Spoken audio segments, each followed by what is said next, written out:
আমি লাইভে ঢুকে গেছি, সবাই চলে এসো গল্প শুনতে। কে কে এসেছো? হ্যাঁ, সোম ভাই এসে গেছো, তোমাকে দেখতে পাচ্ছি। আমি কি শুরু করে দেবো, তুমি যদি একটু জানাও। আচ্ছা, আমি বোধহয় সুদীপ্তাকেও দেখতে পাচ্ছি। আমি শুরু করছি। হ্যাঁ, আচ্ছা, আমি আজকে আমরা দুটো আজকের অনুষ্ঠানে আমি দুটো করব। একটা হচ্ছে একটা গল্প পাঠ করব প্রথমে, তারপরে আমি আর মঞ্জুরি শ্রুতি নাটক করব। হ্যাঁ, তার আগে বলে নিই, নমস্কার, শুভ সন্ধ্যা সবাইকে। গল্প হলেও সত্যির আসরে আবার আরেকবার আমি বর্ণালী দত্ত এসে উপস্থিত হয়েছি। একটু পরে মঞ্জুরি আমার সঙ্গে জয়েন হবে। আগে আমরা গল্প পাঠটা করে নিচ্ছি। আমি আজকের গল্প মাসমাই অর্কিড। লেখক হচ্ছেন হিমাদ্রি কিশোর দাশগুপ্ত। শিলং পাহাড়ে শীতের শুরুতেই এবার বেশ ঠান্ডা পড়েছে। ধুতির ওপর গায়ে গলাবন্ধ কোট, কানঢাকা লাল উলের টুপি পরে পুলিশ বাজার মেলে শেষ বিকেলে বসেছিলেন নকুরবাবু। বেঞ্চে পাশে পড়ে থাকা সান্ধ্য শিলং টাইমস কাগজটা পড়া হয়ে গেছে। বড়াপানি লেকে বাইট ফেস্টিভ্যাল, গারো পাহাড়ে ধস নেমেছে, আরফান হাউস থেকে গতকাল একটা বাচ্চা চেরাপুঞ্জি বেড়াতে গিয়ে নিখোঁজ। এছাড়া কাগজে আর কোনো খবর নেই। কাগজ পড়ার পর চুপচাপ বসে চারদিক লক্ষ্য করছিলেন তিনি। পুলিশ বাজারের এই অঞ্চলটাকে শিলংয়ের প্রাণ কেন্দ্র বলা হয়। রিং রোডের চারপাশে অনেক রাস্তা এসে মিশেছে। চারপাশে রংচঙে শীতবস্ত্রের দোকান, ফুটপাতে খাসি বিক্রেতারা বসে আছে রঙিন শাল আর অর্কিডের পসরা নিয়ে। সারাদিন এ অঞ্চলে ট্যুরিস্টদের ভিড় লেগে থাকে। তবে সারাদিন পর সে ভিড় ফাঁকা হয়ে এসেছে। দোকানপাটের ঝাঁপ বন্ধ হচ্ছে। ফুটপাতের বিক্রেতারাও তাদের মালপত্র গুটিয়ে রওনা দিচ্ছে দূরে খাসি গ্রামের দিকে। পাহাড়ি সব শহরেই সন্ধ্যা নামলে রাস্তা ফাঁকা হয়ে যায়। শিলং শহর আর তার আশেপাশের অঞ্চলগুলো নকুরবাবুর কাছে নতুন কিছু নয়। প্রতি বছর এ সময় কয়েকদিনের জন্য তিনি শিলংয়ে আসেন, কিছুটা কাজের জন্য, কিছুটা চেঞ্জের জন্য। একলাই আসেন। কলকাতায় তার একটা আয়ুর্বেদ ওষুধের দোকান আর ছোট একটা বই প্রকাশনার সংস্থা আছে। শিলং হলো বন ঔষধির স্বর্গরাজ্য। খাসি পাহাড়, গারো পাহাড়ে অজস্র ভেষজ লতা গুল্ম মেলে, যা পৃথিবীর অন্য কোথাও মেলে না। নকুরবাবু এখানকার বন জঙ্গল থেকে সেসব সংগ্রহ করে নিয়ে যান। এছাড়া অর্কিড সংগ্রহেরও নেশা আছে তার। শিলংয়ের নানা রঙের বিখ্যাত অর্কিডও তাকে এখানে টেনে আনে। দিন চারেক হলো তিনি শিলংয়ে এসেছেন। এবার লতাগুল্ম আর অর্কিডও সংগ্রহ করেছেন প্রচুর। নকুরবাবুর মন বেশ খুশি। আরও একদিন রেস্ট নিয়ে তিনি গৌহাটি হয়ে কলকাতায় ফিরবেন।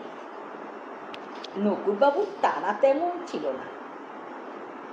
আরও বেশ কিছুক্ষণ বসার পর নকুরবাবু যখন উঠলেন, তখন রাস্তা জনশূন্য। দোকানের ঝাঁপ বন্ধ হয়ে ফুটপাতের দোকানিরাও প্রায় উঠে পড়েছে। রাস্তার আলো জ্বলে উঠেছে, আর তার সাথে সাথেই কুয়াশার চাদরে ধীরে ধীরে ঢেকে যাচ্ছে চারপাশ। হোটেল বেশ কিছুটা দূরে। সেখানে যাবার জন্য একটা নির্জন রাস্তা ধরলেন তিনি। কিছুটা এগোবার পর হঠাৎ তিনি দেখতে পেলেন রাস্তার পাশে ঘোলাটে ল্যাম্পপোস্টের নিচে লাল কালো ডোরা কাটা খাসি চাদর মুড়ি দিয়ে বসে আছে এক বৃদ্ধ। তার সামনে রাখা ছোট ছোট পিসবোর্ডের বাক্সে অর্কিডের পসরা। পাশ দিয়ে যাবার পথে কৌতূহলবশত তার অর্কিডের পসরার সামনে দাঁড়ালেন নকুরবাবু। মুখে অসংখ্য বলিরেখাময় বৃত্ত তার উদ্দেশ্যে বললেন, খুব ব্লেই। নকুরবাবু বললেন, খুব ব্লেই। খাসি ভাষায় এই শব্দের অর্থ গুড ইভিনিং। অর্কিড দেখতে লাগলেন নকুরবাবু। লেডি স্লিপার, ব্লু ভেন্ডা, শিলংয়ের বিখ্যাত সব অর্কিড বাক্সে রাখা। তবে এসব তার সংগ্রহে আছে। হঠাৎ একটা বাক্সে ঘরের বিছানাতে রাখা অদ্ভুত জিনিস দেখতে পেলেন তিনি। ঠিক টেনিস বলের আকৃতির একটা উদ্ভিদ। তাদের রং ঘোর রক্তবর্ণ, যেমন এই শাড়িটা আমি পরেছি এরকম কালার। একটু মজা করলাম। সংখ্যায় 2টো। প্রত্যেকটার গায়ে ইঞ্চিখানিক লম্বা ফিতের মতো 2টো অঙ্গ। তাদের আকৃতি দেখে নকুরবাবু বেশ অবাক হয়ে বললেন, এগুলো কি রেড ক্যাকটাস? বৃদ্ধ মিটিমিটি হেসে জবাব দিল, ক্যাকটাস নয়, অর্কিড। এরকম অদ্ভুত আকৃতির অর্কিড হয় নাকি? এই জিনিস কোথায় পাওয়া যায়? জানতে চাইলেন নকুরবাবু। বৃদ্ধ বলল, মোরা অর্থাৎ চেরাপুঞ্জিতে মেসমাই কেভের ভেতরে। মেসমাই গুহা? সেখানে ইতিপূর্বে গেছেন নকুরবাবু। তিনি বলেন, কই, সেখানে আমি এ জিনিস দেখিনি তো। বৃদ্ধ হেসে বললেন, না দেখারই কথা।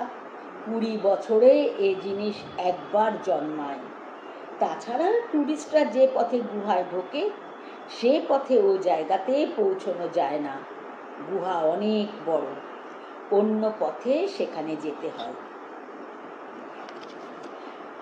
নকুরবাবু অর্কিডগুলো ভালো করে দেখার জন্য সেই বাক্সের দিকে হাত বাড়াতে গেলেন, কিন্তু সঙ্গে সঙ্গে বৃদ্ধ বাক্সটা ছো মেরে কোলে টেনে নিয়ে বললেন, ছবেন না, এর গুণ নষ্ট হয়ে যাবে। গুণ? কি গুণ? জানতে চাইলেন তিনি।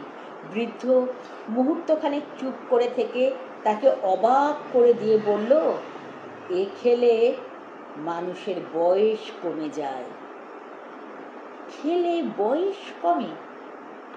সংস্কৃত আয়ুর্বেদিক প্রাচীন পুঁথিতে এ ধরনের কিছু উদ্ভিদের কথা পড়েছেন ঠিকই তিনি, কিন্তু কেউ কেউ বিশ্বাস করলেও নকুরবাবু কথাটা বিশ্বাস করেন না।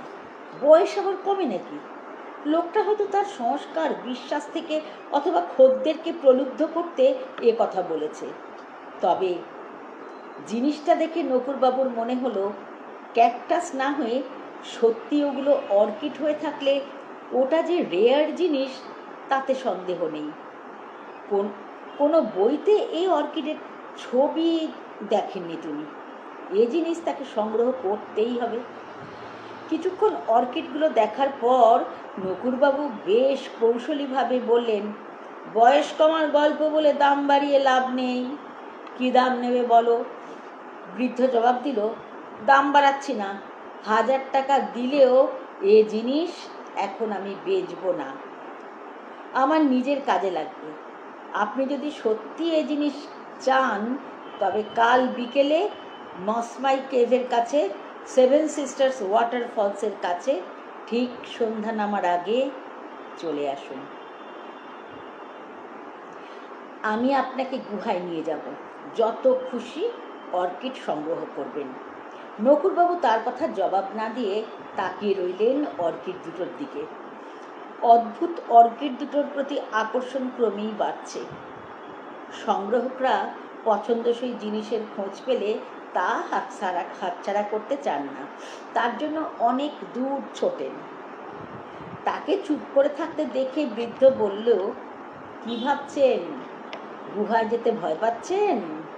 তাহলে এ জিনিস আপনার পাওয়া হবে না। নকুরবাবু তার কথা শুনে বলল, না, ভয় পাচ্ছি না। এখানকার অনেক কেভে আমি একলাই ঘুরেছি, কিন্তু ওখানে গেলে তোমাকে পাবো তো। তাহলে যাব ওখানে? উজ্জ্বল চোখে বৃদ্ধ বলল, হ্যাঁ, আমি নিশ্চয়ই থাকবো। আপনি আশ্চর্য হয়ে যাবেন ওখানে গেলে। আমি আপনার প্রতীক্ষায় থাকব। ও অঞ্চলে বেশ কিছু অন্য ভেষজ গাছও আছে, গেলে সেগুলো অন্তত সংগ্রহ করা যাবে। এই ভেবে এবং বৃদ্ধের শেষ কথাগুলোর মধ্যে এমন একটা আহ্বান ছিল যে শেষ পর্যন্ত নকুরবাবু সেখানে যাবেন বলে রাজি হয়ে গেলেন। বৃদ্ধের বলিরেখাময় মুখে আরও হাসির রেখা খেলে গেল। সে একবার শুধু বলল, আমি লোক চিনি, জানতাম আপনি রাজি হবেন। কথাগুলো বলে সে তার জিনিসপত্র গুছোতে শুরু করলো। নকুরবাবু ফেরার পথ ধরলেন। বেশ কিছুটা এগোবার পর নকুরবাবুর খেয়াল হলো, আরে লোকটার নাম ধাম তো কিছুই জানা হলো না। আবার পিছু ফিরলেন তিনি, কিন্তু সেই ল্যাম্পপোস্টের কাছাকাছি এসে তিনি দেখলেন কুয়াশার চাদর মুড়ে ল্যাম্পপোস্টটা একলাই দাঁড়িয়ে আছে। সে চলে গেছে।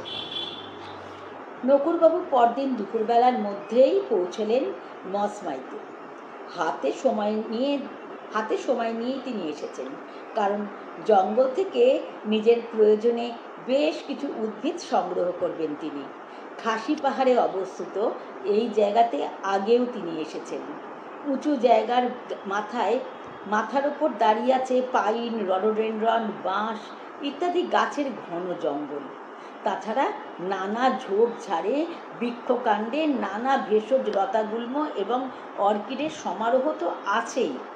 কাজেই মসমাই কেভ কাছেই হচ্ছে মসমাই কেভ, আর Mawsmai falls, seven sisters falls ইত্যাদি জলপ্রপাত। আকাশের মতিগতি এখানে বড় বিচিত্র। এই মেঘমুক্ত ঝকঝকে আকাশ, আর পরক্ষণেই আবার মুষলধারে বৃষ্টি। এই বৃষ্টি চিরসবুজ করে রাখে এখানকার প্রকৃতিকে, পুষ্ট করে পাহাড়ের বুক থেকে নেমে আসা দুগ্ধ ফেননিভ অসংখ্য জলপ্রপাতকে। তৈরি হয়ে এসেছেন নকুরবাবু, সঙ্গে বর্ষাতি, ছাতা, ভেষজ উদ্ভিদ সংগ্রহ করার জন্য পলিথিনের ব্যাগ। তাছাড়া জল, শুকনো খাবার ইত্যাদিও তার সঙ্গে আছে।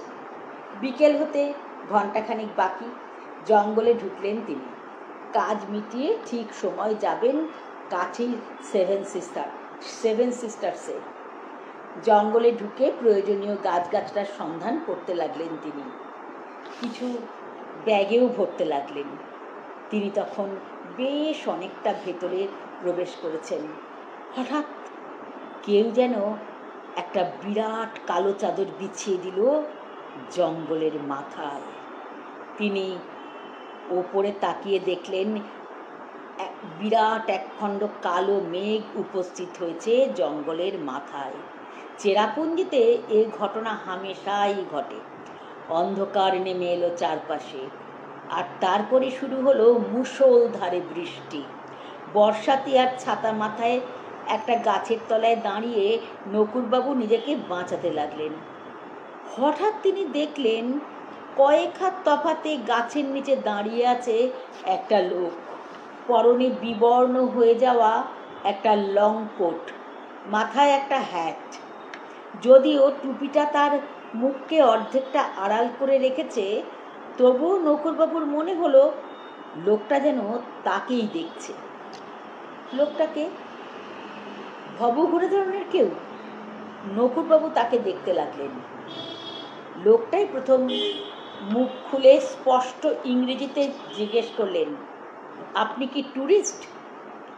নকুরবাবু জবাব দিলেন, না ঠিক তা নয়, আমি কিছু গাছগাছড়া সংগ্রহ করতে এসেছিলাম, ওষুধ তৈরির কাজে লাগে। তা আপনি? লোকটা প্রথমে বলল, ও আপনি বনৌষধি সংগ্রহ করছেন। তারপর একটু থেমে বললেন, আমিও আপনার গাছগাছড়া খুঁজি, আমি আপনারই মতো গাছগাছড়া খুঁজি। লোকটার ইংরেজি বলা আর কথা বলার ঢং দেখে এবার তাকে ঠিক ভবঘুরের টাইপের বলে মনে হলো না নকুরবাবু। লোকটা যেন একটু ইতস্তত করে নকুরবাবুর পাশে এসে দাঁড়ালো। তাকে কাছ থেকে দেখে নকুরবাবু বেশ খানিকটা অবাক হয়ে গেলেন। লোকটার মুখ আর হাতের ধবধবে সাদা রং বলে দিচ্ছে লোকটা বিদেশি। ভারতীয়দের চামড়া এত ফর্সা হয় না, ওই জন্যই সে ইংরেজিতে কথা বলছে। নকুরবাবু জানতে চাইল, আপনিও কি ভেষজ শাস্ত্র চর্চা করেন? সে জবাব দিল, আসলে আমি একজন বটানিস্ট। খাসি পাহাড়ের জঙ্গলে নানা ধরনের পিচার প্ল্যান্ট, মাংসাশী উদ্ভিদ পাওয়া যায়, আপনি নিশ্চয়ই জানেন। তার উপরে একটা বই লেখার জন্য আমি এদেশে এসেছি। মানে এসেছিলাম। কোথা থেকে এসেছিলাম মানে? আপনি এখন এখানেই থাকেন? হ্যাঁ, এখানেই থাকি, অনেক বছর ধরে। আমার নাম উইলিয়াম স্পেন্সার, জাতিতে ইংলিশম্যান। তবে সে দেশে আর ফেরা হলো না। একটা বিষণ্ণতা যেন ঝরে পড়ল তার কণ্ঠস্বরে। সৌজন্যবশত এরপর নিজের পরিচয় দিয়ে নকুরবাবু বললেন, ফেরা হলো না কেন? এখানে সংসার পেতেছেন, নাকি বই লেখার কাজ শেষ হয়নি? সে জবাব দিল, সংসার আমার নেই, আর বই লেখার কাজও শেষ হয়ে গেছিল। জানেন, কত নতুন নতুন তথ্য সংগ্রহ করেছিলাম তাতে। মানুষ জানলে উপকৃত হতো। কত নতুন নতুন উদ্ভিদের কথা লেখা ছিল, হয়তো ভেষজ বিজ্ঞানের কাজে আসতো। নকুরবাবু বললেন, তা বইটা কি হলো? ছাপাননি নাকি? লোকটা বলল, ছাপাবার আগেই তো। প্রথম কথাটা সম্পূর্ণ করলো না লোকটা। তারপর একটু চুপ করে থেকে বলল, আচ্ছা, আপনার তো প্রকাশনার ব্যবসা আছে, বইটা দিলে আপনি ছাপাবেন? নকুরবাবু জবাব দিলেন, পাণ্ডুলিপিটা দেখা দরকার, ভালো হলে নিশ্চয়ই ছাপাবো। তা সেটা এখন কোথায়? স্পেন্সার নামের লোকটা প্রথমে বেশ উৎফুল্লভাবে বলল, ভালো হলে ছাপাবেন? জানেন, ওতে এমন উদ্ভিদের কথা লেখা আছে যে সবাই চমকে যাবে। আসলে ওর ব্যাপারে জানতে গিয়েই তো। আবারও কথা শেষ করলো না লোকটা। একটু বিষণ্ণ কণ্ঠে বলল, পাণ্ডুলিপিটা আমার কাছে এখন নেই, ওটা মসমাই কেভে রাখা আছে, আনতে হবে। তা আপনাকে আমি পাবো কিভাবে? নকুরবাবু একটু ইতস্তত করে বললেই ফেললেন কথাটা, আজ আমি মসমাই কেভে যাব, আসলে সে কারণেই এখানে আসা, একজন নিয়ে যাবে। আচ্ছা, আপনি তো এখানকার উদ্ভিদ নিয়ে কাজ করেছেন, এমন কোনো অর্কিড দেখেছেন যা লাল বলের মতো দেখতে, যা মসমাই কেভে পাওয়া যায়? লোকটা প্রশ্ন শুনে যেন বিস্মিতভাবে তাকিয়ে থাকলো নকুরবাবুর দিকে। তারপর বলল, হ্যাঁ দেখেছি, ওটা ওখানেই পাওয়া যায়। আপনি নিশ্চয়ই শিলং বাজারে কোনো খাসি বৃদ্ধর কাছে ওটা দেখেছেন, আর সেটা সংগ্রহ করতেই তার আমন্ত্রণে এখানে এসেছেন। বিস্মিত নকুরবাবু বললেন, হ্যাঁ ঠিক ঠিক তাই, কিন্তু আপনি জানলেন কিভাবে? একটু চুপ করে থেকে লোকটা বলল, আপনি আমার লেখাটা পড়লে উত্তরটা পেয়ে যাবেন। আচ্ছা, আমি এখন চলি। এই বলে লোকটা নকুরবাবুকে আর কোনো কথা বলার সুযোগ না দিয়েই হঠাৎ যেন বনের মধ্যে মিলিয়ে গেল। অদ্ভুত লোক তো, যেমন হঠাৎ এলো তেমনি চলে গেল, মনে মনে ভাবলেন নকুরবাবু। বৃষ্টি ধরেছে, আকাশ আবার ফর্সা। নকুরবাবু কিছুক্ষণ লোকটার কথা ভেবে পা বাড়ালেন বনের বাইরে যাবার জন্যে। আচ্ছা, আমি বুঝতে পারছি না তোমাদের ভালো লাগছে কিনা, আমি কোনো দেখতে পাচ্ছি না, মেসেজ দেখতে পাচ্ছি না, আমি কিছু কমেন্ট তোমরা নিশ্চয়ই করছো, কমেন্টগুলো আমি দেখতে পাচ্ছি না কিছু। সেভেন সিস্টার্স ফলস জায়গাটা নকুরবাবুর চেনা। মসমাই কেভের গুহামুখ থেকে বেশ খানিকটা দূরে একটা প্রকাণ্ড গহ্বরের গা বেয়ে বর্ষণসিক্ত চেরাপুঞ্জির 7টি দুগ্ধ ফেননীয় জলধারা নেমে গেছে পাতালের দিকে, তাই এর নাম সেভেন সিস্টার্স। জলপ্রপাতের কাছে একটা উঁচু জায়গাতে সেই লোকটার প্রতীক্ষা করছিলেন নকুরবাবু। দূরে খাসি পাহাড়ের মাথায় সূর্য অস্ত যাচ্ছে, তার লাল আভা ছড়িয়ে পড়ছে সামনের ঘাস বনে। আর দূরে অরণ্যের মাথায় নির্জন প্রান্তরে বেশ ঠান্ডা বাতাস বইতে শুরু করেছে। নিঃশব্দ চারিদিক, অপূর্ব শান্ত সৌন্দর্য বিরাজ করছে চারদিকে। কিন্তু কিছুক্ষণের মধ্যেই অন্ধকার নামবে। সেই লোকটা ঠিক আসবে তো? নিকটবর্তী খাসি গ্রাম মাইলখানিক দূরে। সে না এলে সেখানে পৌঁছতে রাত হয়ে যাবে। কথাগুলো ভেবে ঘড়ি দেখলেন নকুরবাবু, আর তার পরক্ষণেই তিনি দেখলেন তাকে। লাল কালো সেই খাসি শাল গায়ে ঘাস বন ভেঙে এগিয়ে এসে নকুরবাবুর সামনে দাঁড়িয়ে সে বলল, খুব ব্লেই, মুখে তার হাসি। শেষ বিকেলের আলো এসে পড়েছে তার মুখে। সেই আলোতে নকুরবাবুর মনে হলো এ লোকটাকে গতকাল কুয়াশা মাখা ল্যাম্পপোস্টের আলোতে যত বৃদ্ধ মনে হয়েছিল আসলে তা নয়। মুখময় বলিরেখাগুলো যেন তেমন আর নেই। লোকটাকে প্রৌঢ় বলা যায়। নকুরবাবুও তাকে খুব ব্লেই জানিয়ে বললেন, যাক, তুমি তাহলে এলে। আচ্ছা, তোমার নাম কি? কাল সেটা জানা হয়নি। সে জবাব দিল, আমার নাম মত্তকাবা। এই খাসি পাহাড়েই আমার ঘর। তারপর চারপাশে একবার তাকিয়ে নিয়ে বলল, চলুন এবার রওনা দেওয়া যাক। নকুরবাবু অনুসরণ করলেন তাকে। লোকটা গিয়ে দাঁড়ালো জলপ্রপাতের খাদের কিনারে। নকুরবাবুর উদ্দেশ্যে শুধু একবার বলল, সাবধানে নামবেন। তারপর দুটো জলপ্রপাতের মধ্যে দিয়ে ধাপ বেয়ে নিচে নামতে শুরু করলো। নকুরবাবু তার পেছন পেছন নামতে লাগলেন। পা ফসকালেই অবধারিত মৃত্যু। দুপাশের জলপ্রপাতের জলের ছিটেতে ভিজে যাচ্ছে দেহ। প্রায় 100 ফুট নিচে নেমে দাঁড়ালো লোকটা। পাথরের দেওয়ালে নানা ঝোপঝাড় জলজ উদ্ভিদ। দেওয়াল হাতড়ে একটা ঝোপ সে ফাঁক করতেই উন্মোচিত হলো এক গহ্বর। অন্ধকার বিরাজ করছে ভেতরে। এই তাহলে গুহামুখ।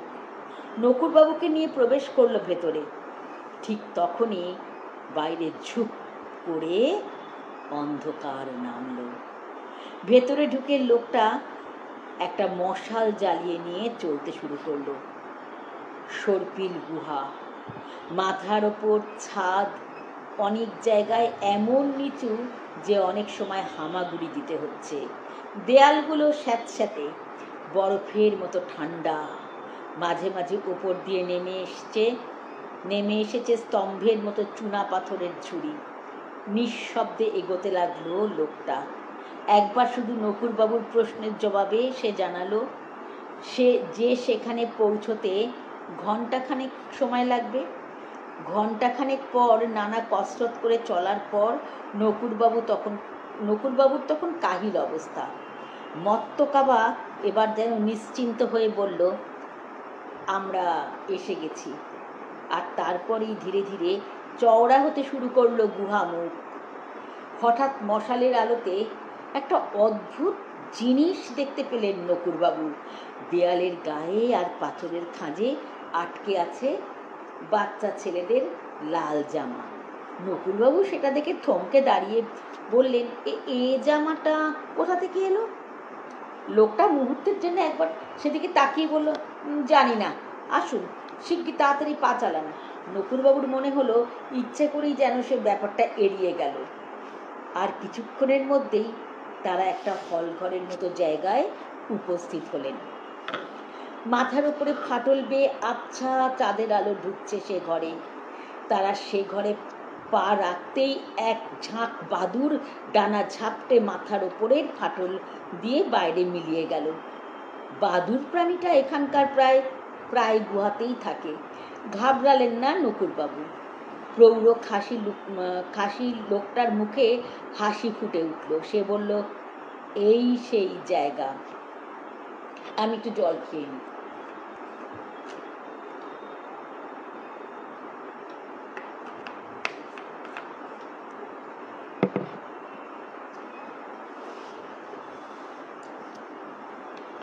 এই বলে সে মশালটা নিচের দিকে ধরে আলো ছড়ালো মাটিতে। সেখানে ছড়িয়ে আছে নানা আকৃতির পাথর। বিস্মিত নকুরবাবু দেখলেন তাদের খাঁজে খাঁজে জন্মে আছে বলের মতো অসংখ্য উদ্ভিদ, তবে তাদের রং ধবধবে সাদা। দেওয়ালের গা থেকে ঝুলছে বেশ কিছু। নকুরবাবু বললেন, কিন্তু এদের রং সাদা কেন? মত্তকাবা হেসে জবাব দিল, রং ধরবে, চাঁদ ভালো করে ওপরে উঠুক, সেই আলো গুহায় ঢুকলেই রং ধরবে। এর আগে ওদের ছোবেন না, রং ধরলে ওগুলো সংগ্রহ করে বেরোবো এখান থেকে। কিছু কিছু উদ্ভিদ আলো পেলে তবেই রং হয়, এ ব্যাপারটা জানা আছে নকুরবাবুর। তিনি জায়গার চারপাশে তাকালেন। আরো কয়েকটা গুহাপথ বেরিয়েছে নানা দেওয়াল থেকে। হঠাৎ একটা কোণে চোখ আটকে গেল তার। সেখানে দেওয়ালের গায়ে হেলান দিয়ে বসে আছে একটা নর কঙ্কাল। চমকে উঠে নকুরবাবু বললেন, ওটা কার কঙ্কাল? মত্তকাবা হেসে বলল, ওটা আমি 20 বছর ধরে ওখানেই দেখছি। হয়তো লোকটা এখানে এসেছিল, তারপর আর বেরোতে পারেনি। নকুরবাবু গিয়ে দাঁড়ালেন কঙ্কালটার সামনে। লোকটা ঠিকই বলেছে, কঙ্কালটা অনেক পুরনো, চুনের প্রলেপ জমেছে তার গায়ে। একটা মাকড়সা তার চোখের এক কোটর থেকে বেরিয়ে অন্যটাতে ঢুকে গেল। একটা ছোট কাঠের চ্যাপ্টা বাক্স পড়ে আছে লোকটার পাশে, 6 ইঞ্চি লম্বা আর ওরকমই চওড়া। সম্ভবত মৃত লোকটারই জিনিস হবে। কৌতূহলবশত নকুরবাবু সেটা তুলে নিতেই সেই খাসি লোকটা বলে উঠল, ও ওখান থেকে চলে আসুন, সাপের বাসা আছে ওখানে। সঙ্গে সঙ্গে সেখান থেকে সরে এলেন নকুরবাবু। মত্তকাবা ততক্ষণে মশালটাকে পাথরের খাঁজে গুজে একটা বেশ উঁচু পাথরের ওপর পা থেকে মাথা চাদরে মুড়ে বসে পড়েছে। নকুরবাবু এগিয়ে এসে সেই পাথরের নিচে মত্তকাবার মুখোমুখি একটা নিচু পাথরে বসলেন। তার চারপাশে পাথরের খাঁজে ফুটে থাকা থোকা থোকা অসংখ্য সেই বলের মতো অর্কিড। নকুরবাবু অর্কিডগুলোর দিকে কিছুক্ষণ তাকিয়ে থাকার পর প্রশ্ন করলেন, তুমি এ গুহার খোঁজ পেলে কিভাবে? চাদরের মুখ ঢাকা মত্তকাবা যেন হাসল, কিন্তু উত্তর দিল না। নকুরবাবু এরপর মনোনিবেশ করলেন বাক্সটার দিকে। অনেক পুরনো বাক্স, মুখটা এঁটে আছে। সেটা খুলতে না পেরে তিনি সেটা চালান করে দিলেন ব্যাগের ভেতর। পরে দেখা যাবে কি আছে। নকুরবাবু প্রতীক্ষা করতে লাগলেন কখন চাঁদের আলো মাথার ওপরের ফাটল দিয়ে ঘরে এসে ঢোকে তার জন্যে। সময় এগিয়ে চলল। মত্তকাবার কোনো সারা শব্দ নেই। চাদরে মুখ ঢেকে সে মনে হয় ঘুমিয়ে পড়েছে। চাঁদের আলো ধীরে ধীরে ঘরে ঢুকতে শুরু করেছে। নকুরবাবু এক দৃষ্টে তাকিয়ে আছেন অর্কিডগুলোর দিকে। একসময় চাঁদ যখন মাথার ওপর উঠল, তখন সে আলোতে ভরে উঠল গুহা। কিন্তু নকুরবাবু দেখলেন কোনো অর্কিডেই কিন্তু রং ধরল না। চাঁদের আলোতে সেগুলো শ্বেত পাথরের বলের মতো দেখাচ্ছে। রং ধরছে না কেন? মত্তকাবাকে ডাকবেন ভাবলেন নকুরবাবু। নকুরবাবুর ডান হাতটা পাথরের ওপর ভর দেওয়া ছিল অনেকক্ষণ ধরে। তিনি উঠে দাঁড়িয়ে মত্তকাবাকে ডাকতে যাবেন, হঠাৎ তার মনে হলো হাতটা কেমন যেন অবশ অবশ লাগছে। হাতটা তিনি তুলে ধরতেই দেখলেন একটা অদ্ভুত ব্যাপার। তার কবজির কাছে আটকে আছে লাল টেনিস বলের মতো একটা অর্কিড। নকুরবাবু বাঁ হাত দিয়ে তার কবজি থেকে তুলতে যেতেই তিনি ব্যাপারটা বুঝতে পারলেন। অর্কিডের মতো অংশ দুটো পেঁচিয়ে ধরেছে তার কবজি, আর তার প্রান্তভাগ দুটো প্রবেশ করেছে তার চামড়ার ভেতর। আসলে ওই ফিতের মতো অংশ দুটোই চোষক নল, যা ধমনী থেকে নিঃশব্দে রক্ত চুষে নিয়ে রং ধরাচ্ছে মাসমাই অর্কিডে। আর এরপর তিনি অনুভব করলেন তার গোড়ালির উপরিভাগ, ঘাড় ইত্যাদি উন্মুক্ত স্থানগুলিতেই একই অসারতা। মত্তকাবা! চেঁচিয়ে উঠলেন নকুরবাবু। তার দেহ থেকে লাল অর্কিডগুলো মাটিতে ছুঁড়ে ছুঁড়ে ফেলতে লাগলেন। ঠিক বিড়াল যেমন নিঃশব্দে লাফ দেয়, ঠিক তেমনই পাথরের ওপর থেকে নেমে এলো মত্তকাবা। তারপরে যেন কোনো মহার্ঘ বস্তু সংগ্রহ করছে এমনভাবে কুড়োতে লাগলো নকুরবাবুর ছুঁড়ে ফেলা লাল অর্কিডগুলো। সবগুলো মিলিয়ে গোটা ছয়েক হবে। সেগুলো কুড়িয়ে নিয়ে সে নকুরবাবুর মুখোমুখি দাঁড়ালো। চাঁদের আলো এসে পড়েছে তার মুখে, সেই আলোতে জল করছে তার চোখ। ঠোঁটের কোণে অদ্ভুত হাসি ফুটে উঠল। হিস হিস করে সে নকুরবাবুর উদ্দেশ্যে বলল, বলেছিলাম না চাঁদের আলো ফুটলে রং ধরবে অর্কিডে। কথাগুলো বলেই সে একটা অর্কিড মুখে পুড়ে চিবোতে শুরু করলো। তার দুকশ বেয়ে চুইয়ে পড়তে লাগলো তাজা রক্ত, নকুরবাবুর রক্ত। আতঙ্কে চিৎকার করে উঠলেন নকুরবাবু। অট্টহাস্য করে উঠল মত্তকাবা। সেই পৈশাচিক হাসি প্রতিধ্বনিত হতে লাগলো পাথরের দেওয়ালে। সামনে একটা গুহামুখ দেখে আতঙ্কে দিশেহারা হয়ে নকুরবাবু ছুটতে শুরু করলো সে পথে। পেছন থেকে শোনা গেল মত্তকাবার কণ্ঠস্বর, কোথায় পালাবেন? পালাবার কোনো পথ নেই এখানে। আর তার সঙ্গে সেই বিভৎস হাসি। পাগলের মতো গুহা পথ ধরে পাথরে ধাক্কা খেতে খেতে অন্ধকারের দিক শূন্যভাবে ছুটতে শুরু করলেন নকুরবাবু। পাথরে অনুরণিত হচ্ছে সেই কণ্ঠস্বর, কোথায় পালাবেন? কোথায় পালাবেন? হঠাৎ একটা বাঁকের মাথায় তিনি দেখতে পেলেন তার রাস্তা আগলে দাঁড়িয়ে আছে এক ছায়া মূর্তি। আর মনে হয় পালানো গেল না।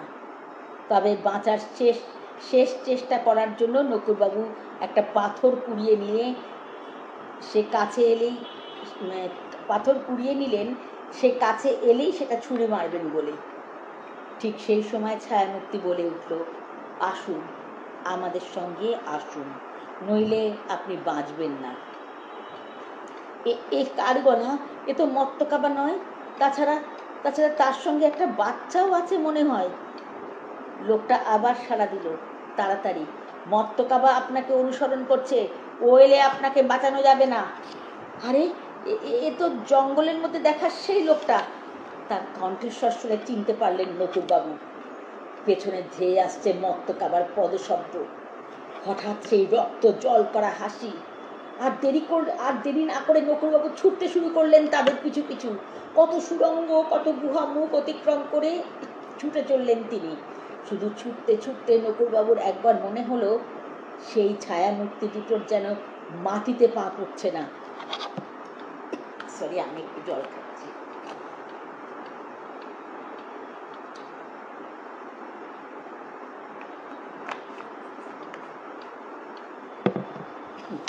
তারা যেন বাতাসে ভেসে ভেসে এগোচ্ছে। একসময় পিছনে পড়ে রইল মত্তকাবার সেই হাসি।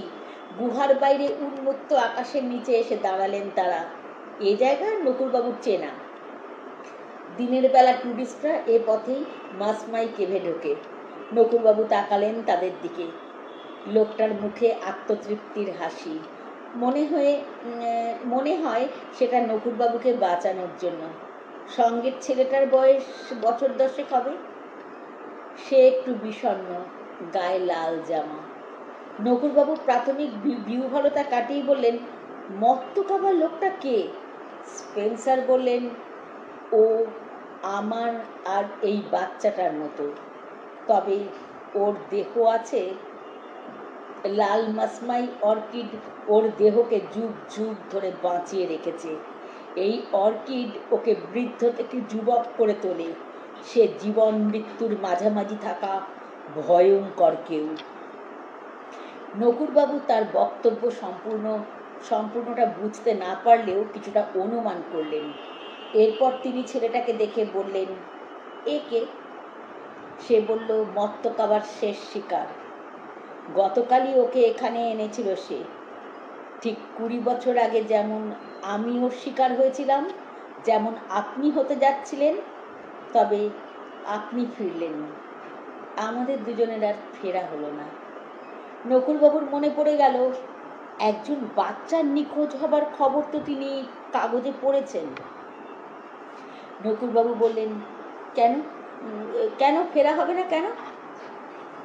লোকটা প্রশ্নের জবাব দিল না।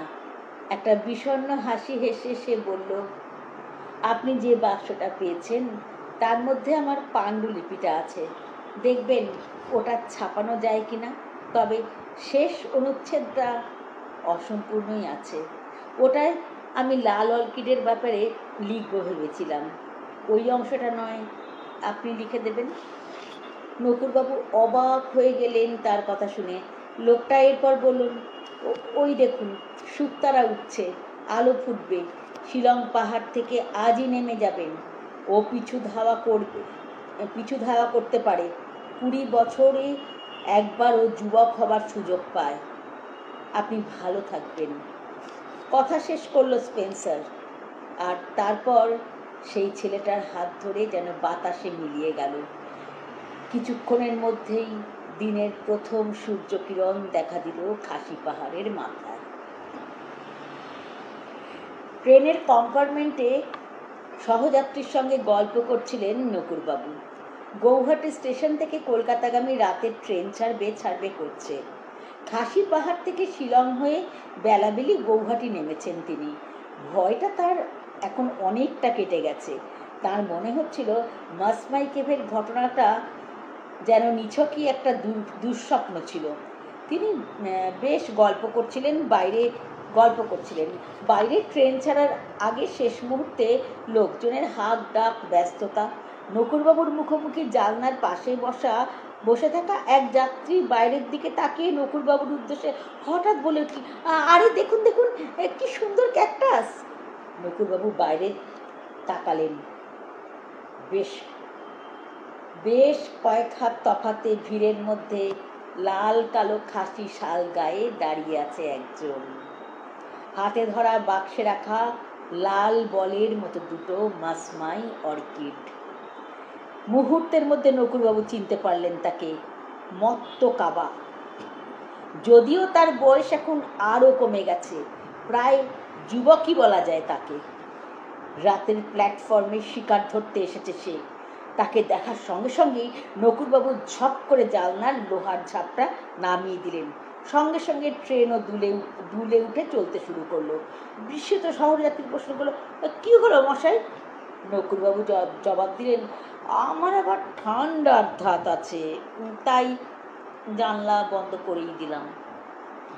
কেমন লাগলো জানি না। আচ্ছা, এবার হচ্ছে আমাদের নাটকটা। হ্যাঁ, এবার আমি মঞ্জুরিকে ডেকে নেবো। মঞ্জুরি, তুমি আমার ওই বইটা নিয়ে এসো। আমি ডেকে নিচ্ছি, ওর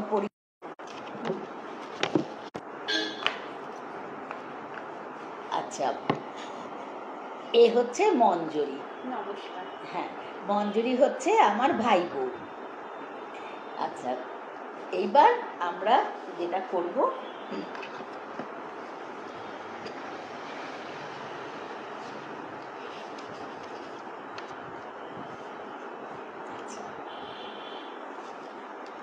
এইবার আমি কমেন্টগুলো দেখতে পাচ্ছি। চৈতালি লিখছে, খুব ভালো, ধন্যবাদ। সুদীপ্তা লিখছে, খুব ভালো লাগলো দিদি, ধন্যবাদ। চৈতালি বলছে, হ্যাঁ, নতুন সদস্যকে সুস্বাগত। তোমাকে লিখছে সুস্বাগত। আচ্ছা, এবার আমাদের নাটক হচ্ছে, আমাদের কণ্ঠনাটক নাংরাচিলার কালাক্ষী মন্দির। কলমে শ্রী সুভাষিস ঘোষ ঠাকুর। স্বরাঙ্কনে আমি বর্ণালী দত্ত, আমার সঙ্গে আছে মঞ্জুরি রায়। শুরু করছি নাটক নাংরাচিলার কালাক্ষী মন্দির। নাংরাচিলার কালাক্ষী মন্দির। শুনেছি যা মনস্কামনা তা অবশ্যই পূর্ণ হয়, তাই খোঁজ নিয়ে বহু কষ্টে এতদূর আসা। পুজো করতে হয় ঠিক রাত দ্বীপ প্রহরে।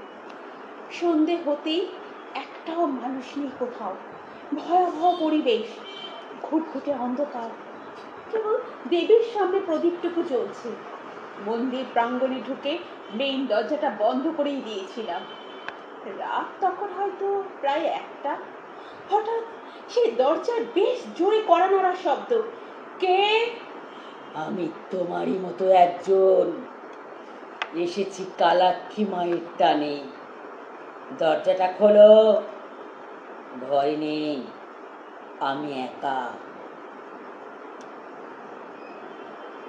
এ মন্দিরে দিনে রাতে কখনোই কোনো পুরুষের প্রবেশ নিষিদ্ধ, কাজেই অন্য কোনো ভয় নেই। আর মেয়েরাও যারা সাধারণ পুজোর জন্য আসে, দিনের আলো থাকতে থাকতেই ভয়ে মন্দির চত্বর ছেড়ে চলে যায়। থাকে শুধু তোমার মতোই কেউ কেউ, যারা প্রাণনাশী এই অমাবস্যায় কোনো তেমন মনস্কামনা সিদ্ধ করতে আসে। প্রাণনাশী? পৌষের অমাবস্যায় পুজোর মানত করতে হয় শুনেছিলাম, কিন্তু তাও প্রাণনাশী কেন?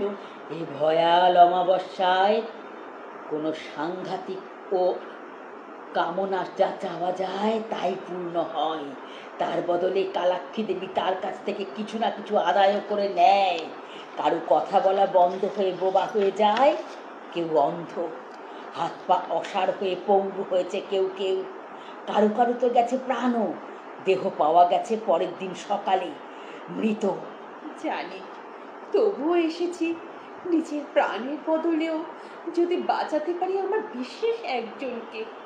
প্রায় মৃত্যুশয্যায় সে এখন, ডাক্তারেরাও জবাব দিয়ে দিয়েছেন। এ এক অদ্ভুত মন্দির, চাইলে যেমন জীবন ফিরে পাওয়া যায়, তেমনি জীবন চলে যেতেও পারে। প্রেমের জন্যে, ভালোবাসার মানুষটার জীবন রক্ষার জন্যে নিজের জীবনের বাজিটা তো ধরাই যায়।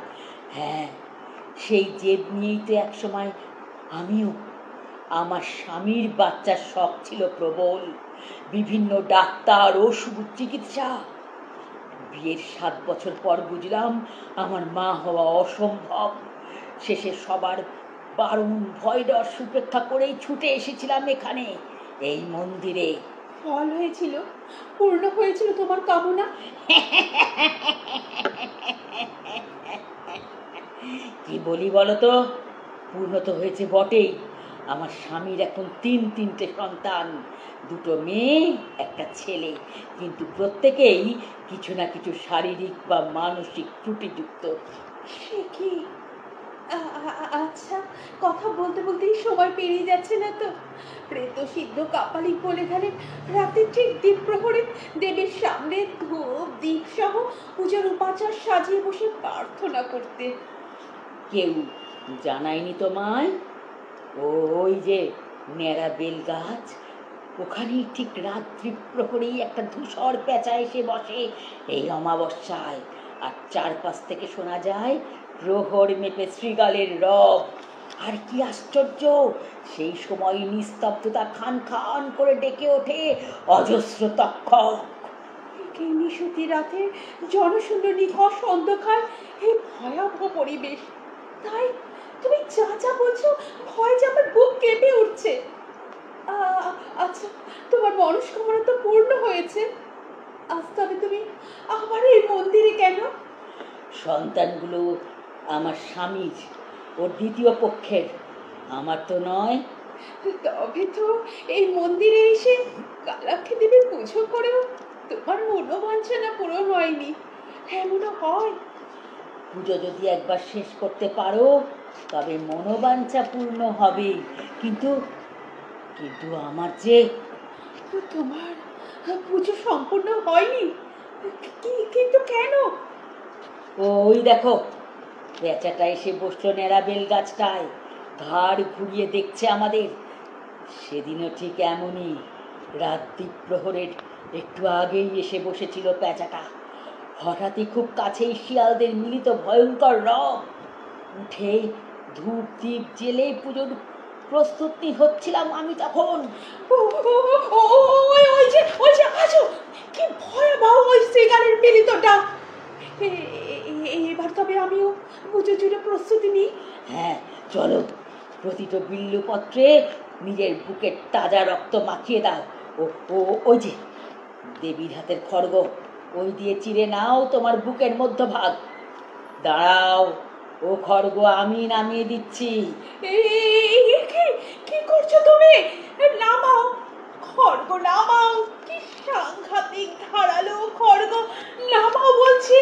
আমার স্বামীর আসল পরিকল্পনা ছিল এ মন্দিরে পাঠিয়ে আমাকে হত্যা। গলা কাটা লাশ দেখলেও সবাই ভাববে তার দেবীরই কোপে অসম্ভব কিছু কামনার কারণে। যেমন মারাও যায় কেউ কেউ। স্বামীর প্রেম ছিল যার সাথে, আমি তাকে কখনো চোখেও দেখিনি। সে কালাক্ষী দেবীর কাছে প্রার্থনা করেছিল আমার মৃত্যুর। তারপর তারপর আমাকে হাতের সামনে পেয়ে এই এই খড়গ দিয়েই। কি বলছো তুমি? এই খড়গ দিয়ে? ওই যে বললাম, কারোর অঙ্গহানি হয়, কারো বা প্রাণ পর্যন্ত। অঙ্গহানি হয়েছে তোমার? কি অঙ্গহানি? খড়গ হাতে অপর উন্মত্তের মতো করছো কেন? রাখো রাখো খড়গটা। সেদিনের পর থেকে এই কালাক্ষী অমাবস্যার রাতে যারাই আসে প্রাণ নিয়ে ফিরতে পারে না কেউ। নররক্তলোভী এই দেবী, সে দেবীর সামনেই পড়েছিল ধর থেকে বিচ্ছিন্ন আমার ছিন্ন মাথাটা। ঠিক ঠিক সেভাবেই বলিনি এখন আমি এই অমাবস্যায় আসা প্রতিটি নারীকে। কি বলছো তুমি? তুমি বেঁচে নেই? তবে তুমি তুমি হ্যাঁ হ্যাঁ, যা ভেবেছ তাই। ওই শোনো তক্ষকের ডাক। ওই ওই এবার যথার্থ সময়। মন্দিরের ঘন্টাগুলো উন্মত্ত হাওয়ায় দুলে বেঁধে চলেছে পাগলের মতো। এসো, আহ এসো। না না না, ছাড়ো ছাড়ো আমার। আমি তো কিছু ক্ষতি করিনি তোমার। কেন কেন তবে তুমি আমায়? পালাতে চেয়ে লাভ নেই কোনো। যেদিকে যাবে দেখবে খড়গ হাতে দাঁড়িয়ে আমি। এসো এসো, মা রক্ত চাই, কাঁচা রক্ত। না না না। জয় মা, জয় মা কালাক্ষী, জয় মা।